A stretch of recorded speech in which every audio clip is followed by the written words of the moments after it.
Hello everyone. Let us continue the last topic as it was vector. तो थोड़ी सी हम लोगों ने वेक्टर पे चर्चा की थी, बहस की थी, और वेक्टर बहस करते टाइम कुछ बेसिक सा डिस्कशन हुआ था। बिल्कुल कोई ऐसी चीज़ नहीं दिख रही थी कि जिसको देख के ऐसा लगे कि वेक्टर बहुत बड़ी बात है। ठीक है, तो है भी नहीं वैसे, अगर मानो तो कुछ नहीं है vector. It was just like addition and जोड़ना। आज हम लोग क्या करने वाले हैं कि एक फार्मूला फाइंड करेंगे। फार्मूला ऐसा फार्मूला है जो कि आपके साथ परमानेंटली, ये फार्मूला मैं आपसे कहता हूँ, हमेशा यही कहूँगा कि यही फार्मूला एक ऐसा है जिसका आपको यूज़ 12th क्लास के शुरुआत के कई चैप्टर्स में करने हैं। तो जितने बेहतर तरीके से आप यहाँ पर इसको समझ जाएंगे इन द सेंस, जितना ज़्यादा आप इस पर न्यूमेरिकल्स वगैरह कोशिश करेंगे उतना बेटर तरीके से, क्योंकि वेक्टर तो पूरी फिजिक्स ही है, हर जगह वेक्टर दिख जाता है। तो इसका एडिशन, जैसे सीधी सी बात आप मान लो कि आपको गिनती गिनना आ रहा है, जोड़ना नहीं आ रहा है, तो उसके आगे की क्लासेस में आपको दिक्कत होगी, बस वही चीज़ इसमें। ठीक है, तो लास्ट पे हमने डिस्कस किया था वेक्टर्स का रिजल्टेंट। ठीक है, तो आज उसी को कंटिन्यू करते हैं। एक प्यारा सा डेरिवेशन होगा और उसके बाद एक न्यारा सा फार्मूला आएगा। हाँ, प्यारा एंड न्यारा। तो वेक्टर रिजल्टेंट, ठीक है। अच्छा, वेक्टर को आई थिंक मैंने एक छोटा सा टॉपिक स्किप कर दिया या गलती से मिस हो गया। वो ये था कि जो आपको समझदार हो आप लोग कि वेक्टर को रिप्रेजेंट कैसे करते हैं, वो मैं अभी थोड़ा सा 2 मिनट देके मैं बता दूं, क्योंकि अभी हम उसको डायरेक्ट रिप्रेजेंट करेंगे। वेक्टर को हम ऐसे एरो से रिप्रेजेंट करते हैं। एक्चुअल में गलती ये हुई कि हम आपको ज़्यादा समझदार मान लिया, और आप हैं ऐसी बात नहीं, बट फिर भी मैं अपनी तरफ से ये एक एरो का यूज़ करते हैं किसी वेक्टर को रिप्रेजेंट करने के लिए। मान लीजिए ये वेक्टर, और अल्फ़ाबेटिकल वर्ड्स का यूज़ करते हैं उनको रिप्रेजेंट करने के लिए। और अल्फ़ाबेटिक वर्ड कितने होते हैं? A to 26, I mean A to Z।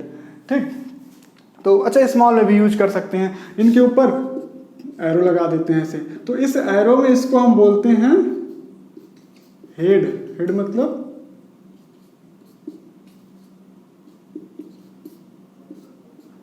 ठीक, टेल।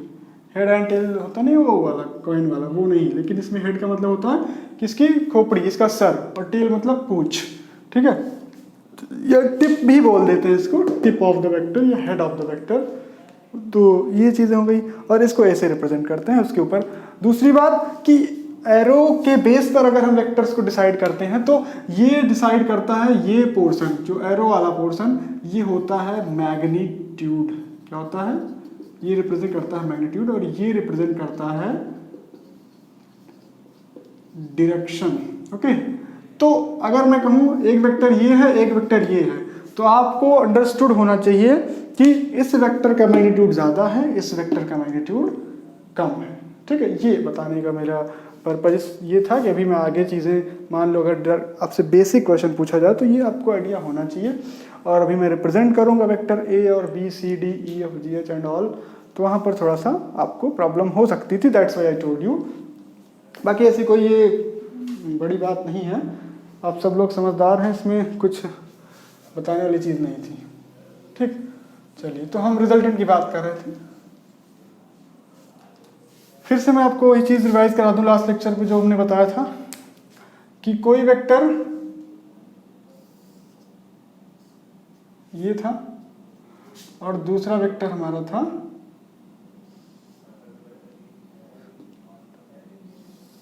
ये।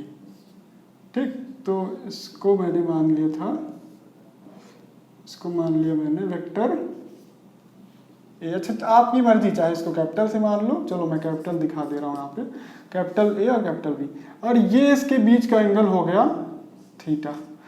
तो मैंने बताया था रिजल्टेंट का मतलब कि जिसका effect that resultant vector which can be placed in instead of this two vector है, इन दोनों की जगह पे प्लेस कर सके। या अगर इसकी बुकिश लैंग्वेज हम देखें तो वहाँ पे आपको दिखता है कि the resultant vector is that vector whose effect is equal to that of this two vector. जो इन दोनों को जैसे इफेक्ट था उस अकेले का होगा। तो देखिए, ए वी दो वेक्टर हैं, तो इनका जो रिजल्टेंट निकल के आता है ये यहाँ कहीं आएगा, ऐसे कहीं आएगा आई थिंक, ठीक है, ये इसका रिजल्टेंट होता है। ओके, अब देखिए एक बात कि ये जो वेक्टर ए और वी के बीच का आया, ये कहीं ना कहीं इसके बीच में आ रहा है, तो जिसको हम किससे रिप्रेजेंट करते हैं, R, which is equal to, हम अगर वेक्टर फॉर्म में लिखें तो ए प्लस वी। ये आपको समझने वाली बात है। अभी इसी को हम मैथमेटिकली डिराइव करेंगे, तब आपको बड़ा प्यारा सा इक्वेशन मिलेगा। मैंने बताया था, सॉरी, न्यारा सा।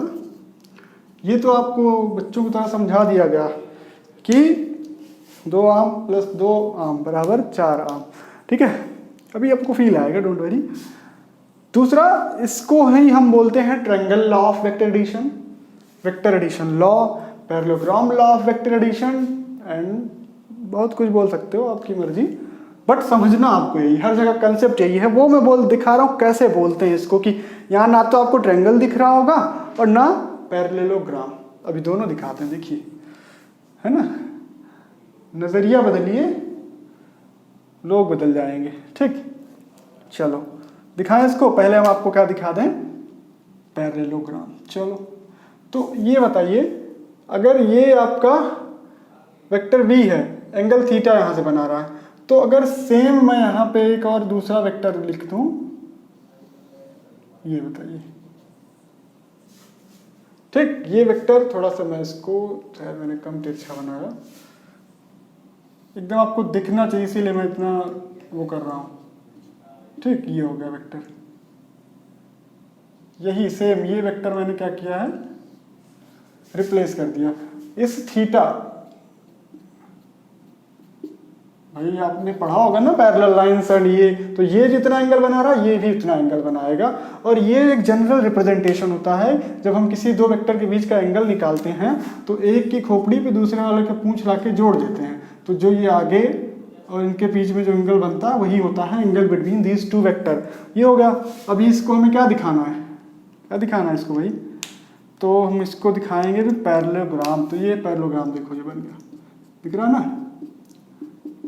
इसको जब अच्छे से आप डायग्राम बनाएंगे तब आपको ये सही सही दिखेगा। ये देखिए पैरेललोग्राम दिख गया। चलो इसको थोड़ा सा अभी मैंने तिरछा कर दिया है, इसको खींच लो इधर।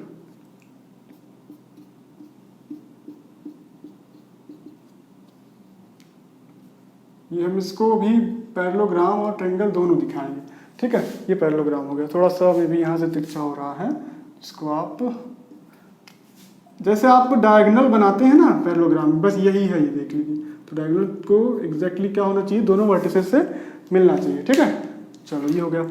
और ये इस पैरेललोग्राम की डायगोनल है, और अब इसी में ट्रायंगल भी दिख गया होगा। आई होप आप सबको क्या दिख गया है, ट्रायंगल, जो कि ये ट्रायंगल आपका है,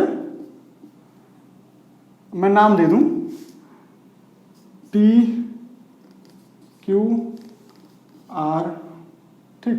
ट्रायंगल हो गया पी क्यू आर। अब इसको मैं और कंस्ट्रक्शन करूंगा। ये सारे कंस्ट्रक्शन है, आपको ध्यान रखना है कि ड्रॉ हम कैसे करते हैं। आगे का कंस्ट्रक्शन है, इसको हम एक्सटेंड करेंगे और इस पर क्या ड्रॉ करेंगे, perpendicular,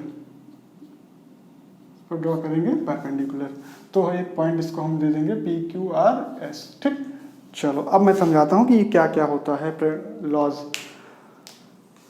triangle law of vector addition, ये ट्रायंगल लिख रहा है P R Q, P R Q. अगर इसमें अब मैं डॉटेड को मैं बना रहा हूं एग्जैक्टली लाइन, क्यों, क्योंकि अभी हमारा क्या काम देगा, रिजल्टेंट का काम, ठीक। क्योंकि इसको हम वेक्टर भी लिखेंगे। तो अगर दो वेक्टर ऐसे एक किसी ट्रायंगल में दो वेक्टर ए और बी हैं, ठीक, ये भी तो बी होगा ना, इसको भी हम बी लिख दें। अब दो वेक्टर अगर किसी भी ट्रायंगल में रिप्रेजेंट कर रहे हैं दो साइड का यूज करके, if in a triangle two sides are representing the two vectors in the same direction या in the same sequence, then the third vector या the third side will be equal to the resultant of these two vector in opposite direction या in opposite sequence, ठीक है। अगर ये clockwise हमारा ये anti clockwise दोनों जा रहा था, देखिए ये ए इधर गया, बी इधर गया, तो आर इधर जाएगा, ना कि इस डायरेक्शन में आएगा। जैसे ए बी, आर इधर नहीं आएगा, आर उल्टा जाएगा। ठीक है, अब ये हो गया ट्रायंगल लॉ। दूसरा पैरेललोग्राम में if the two adjacent side, ठीक, ये दो adjacent side are representing the two vectors, then the diagonal of the parallelogram will be equal to the resultant of this two vector. ये हो गया। ठीक, अब चलिए इसका डेरिवेशन कर देते हैं फॉर्मूले का। यहाँ तक क्लियर हो गया। चलो मैथमेटिकल चीज़ें करते हैं कुछ। ये कंस्ट्रक्शन मैंने किया है, इस वेक्टर को एक्सटेंड कर दिया है, इस पर एक पैरेललोग्राम परपेंडिकुलर डाला है। अब चलिए आप थोड़ा सा मैथ बताइए हमको, ट्रिग्नोमेट्री। आज लग रहा होगा कि सर हम फिजिक्स पढ़ रहे हैं या मैथ। इस ट्रायंगल में, in triangle R Q S, ये छोटा वाला, ठीक, इसमें साइन थीटा की वैल्यू, इसमें साइन थीटा की वैल्यू देखिए, ये परपेंडिकुलर है, perpendicular upon hypotenuse vector v, तो यहां से हमको एक वैल्यू मिल गई R S is equal to B sine theta. दूसरा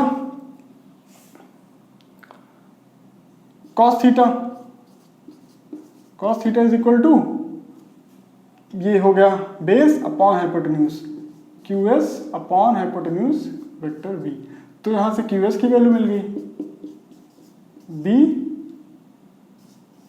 कॉस थीटा। ठीक, ये हो गई, हमको दो वैल्यूज मिल गई, v साइन थीटा और b कॉस थीटा। ठीक, चलो ये छोटे वाले ट्रायंगल का काम खत्म हो गया। अब इन बड़ा वाला ट्रायंगल, अब बड़ा वाला कौन सा है, राइट ट्रायंगल की बात करेंगे। ये देखिए, ये ट्रायंगल आर एस और ये आर पी एस, बड़ा वाला ट्रायंगल, दिस वन। ठीक है, अगर इसकी बात करें तो इसमें हम कौन सा थ्योरम लगाएंगे, पाइथागोरस थ्योरम, तो उसका हमारी स्टेटमेंट आएगी। अच्छा, मैं ये स्टेटमेंट मिटा दूं ताकि मैं डेरिवेशन में मुझे थोड़ी सी स्पेस चाहिए होगी। ये तो आप समझ ही गए होंगे, या मैं अभी इसको, ये already it is written there, R is equal to this. ठीक, तो पाइथागोरस थ्योरम को यूज करेंगे तो हमको मिल जाएगा। अच्छा, एक बात और ध्यान रखिए, अगर मैं एरो हटा दूंगा वेक्टर के ऊपर से तो आपके दिमाग में एक चीज़ याद आना चाहिए कि वो हम सिर्फ मैग्नीट्यूड ले रहे हैं। ठीक है, ये चीज़ें आप खुद से अपना नोटेशन बना सकते हैं। तो आर स्क्वायर मतलब सिर्फ मैग्नीट्यूड की बात हो रही है। R square is equal to P S square plus R S square. ठीक है, आर पी एस ये और आर एस ये। चलो, तो हम लोग क्या लिख सकते हैं, पी एस को देखिए P Q plus Q S का स्क्वायर प्लस आर एस का स्क्वायर, तो ही है, ये हो गया आर का स्क्वायर। ठीक, चलो R square is equal to, अगर हम इसको एक्सपेंड करें ए प्लस बी का होल स्क्वायर, देन ये हो जाएगा P Q square plus Q S square plus 2pq Q S. ठीक, multiply plus R S square. अब सोच रहे होगे हाँ ये हम लोग फालतू नहीं निकाले थे, आर एस की value V sine theta, Q S की वैल्यू वी कॉस थीटा उठा के रख दो, और बाकी पी क्यू की वैल्यू ए है दिख रहा है, और दूसरी क्यू आर की वैल्यू, ठीक है, जहां भी दिखेगा आप Q R already it is written in the terms of vector we.